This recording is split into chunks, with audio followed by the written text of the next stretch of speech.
Good evening, class, and welcome to my presentation on Facebook, the social media phenomena that is sweeping the nation.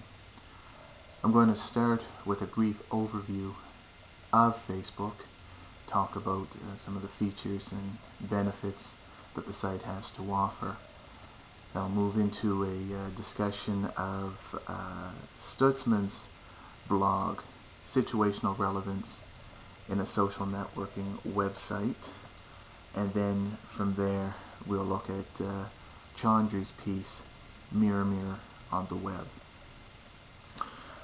To start with Facebook, it's a global social networking website that is operated and privately owned by Facebook Inc. Essentially, Facebook allows users to add friends, send them messages, update their personal profile, and notify their friends about themselves. Facebook was founded by Mark Zuckerberg with his college roommates at Harvard. The original premise or idea for the website was a social networking site available to Harvard students, and then they expanded to other colleges in the Boston area, primarily of Ivy League universities. From there, they expanded to include high school students, and anyone eventually over the age of 13 was able to obtain a Facebook page. Now, moving along here with some of the things that Facebook has to offer, primarily the biggest piece, or probably most popular application of Facebook, is the Photos application. It allows people to create albums and upload photos and share with their network of friends around the world. Other features of the site include the wall, where anybody on your network list can comment, send you a message, you can reply back. Multiple Facebook users can add to your wall and have a bit of a conversation. There is also private messaging, works similar to an email, so you can send private messages to a particular contact and take the discussion offline. Certainly there are a number of other applications that continually are being added to Facebook, such as some of the games, the GIFs. It allows people to use it as basically an address directory, reminds people of birthdays. So there are a number of valuable features that Facebook has to offer, and that's why it has actually become the #1 social networking site. It actually had even surpassed MySpace in 2008 as being the most popular and most recognizable social networking site, which is pretty cool. Now, going to Stutzman's blog, Situational Relevance in Social Networking Websites. It's kind of reminded me a little bit of our pal McLuhan, who always talked about when a particular form of media heats up and actually flips over into something else, which we've discussed many times in class. And it's essentially what Stutzman is referring to with social media websites. He refers to it similar as being situational relevant, and how certain websites basically weren't able to keep things going, and that's why they aren't as popular as Facebook and even MySpace. What he suggests is a long, steady climb upward, followed by a sharp drop in decreasing page views over time. And this can be seen in sites such as Friendster and even LinkedIn.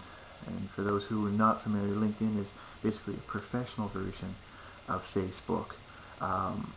The problem with a site like LinkedIn is basically people go to LinkedIn if there's a need. If you're looking for a job, things are status quo, you're not as apt to probably utilize the benefits of LinkedIn. Stutzman also refers to the significance of primary and secondary social networks and the concept of situational relevance. Excuse me. He mentions as our social networks are webs, the primary and the secondary nets all intertwine, and regardless we maintain separate identities for each. At different times in our lives, different social networks play more or less important roles. They are situationally relevant.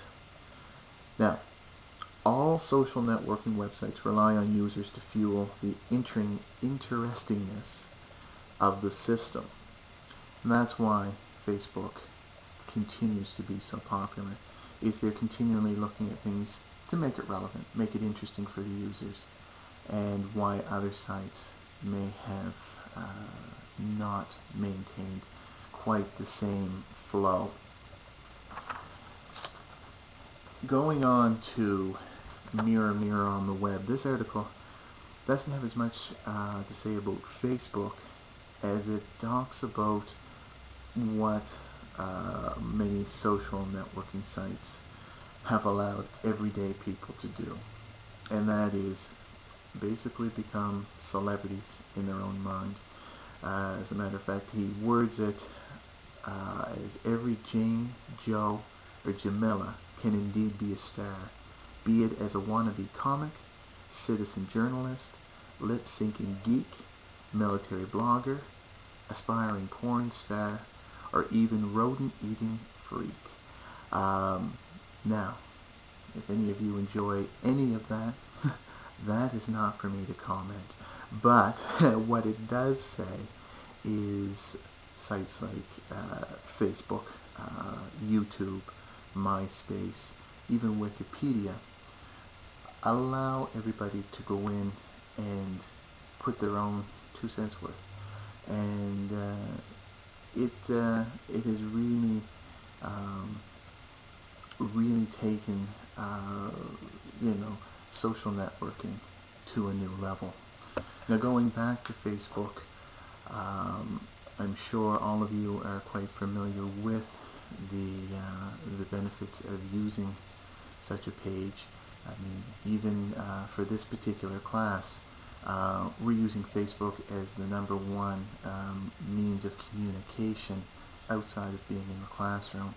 It allows all of us to comment and upload things that we may find of interest and could be shared with the rest of the class. It allows an instructor to continually update the class on events, happenings, as well as other articles that may be of relevance to projects, and is a great way to communicate when people aren't together. So that's going to leave me with a few questions for you. My first question is, do you feel that Facebook will stay as the #1 social media website? Number 2, if you don't, what type of social media networking site will take over? And 3, how secure do you feel the Facebook application is? Are you completely confident that by putting your personal information on there, including your pictures and other relevant information about yourself, is safe, or do you figure that it is in question? I'll leave this for discussion, and I'm sure I'll be seeing you all in class. Thank you.